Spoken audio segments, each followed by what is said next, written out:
I had grown up dancing, grown up taking ballet from the time I was 4 to 16. I stopped when I was 16. I knew I did not want to be a professional dancer. My best friend when I was in college for, I don't know, maybe 6 months was like, you have to try yoga.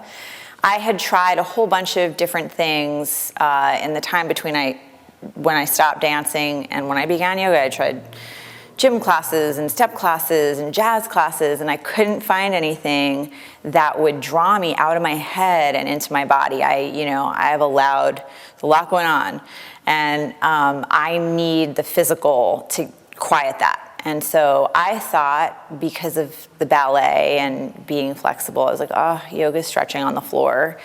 And I also had other ideas about what it was. I thought you had to sort of like eat granola all day and chant in the forest or something. And so I just didn't. And then one day I was finally like, all right, I'm going to just see what it's all about. And I went to an advanced class, sort of accidentally on purpose, again, thinking I've got this in the bag.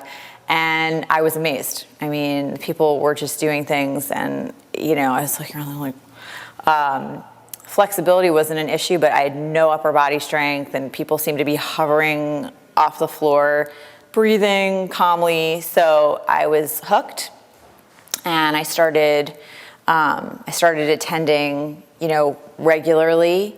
And at first it was the physical challenge, but not long after I started practicing, I started noticing some shifts in my life, a sense of clarity.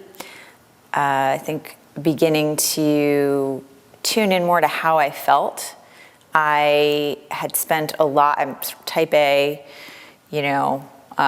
loud inner critic, and I had spent most of my life just trying to meet those milestones. Went to Columbia University, graduated, thought, okay, I've got the degree, and I'm dieting, and doing all the things that we're told, okay, if you do this, then you're gonna be happy.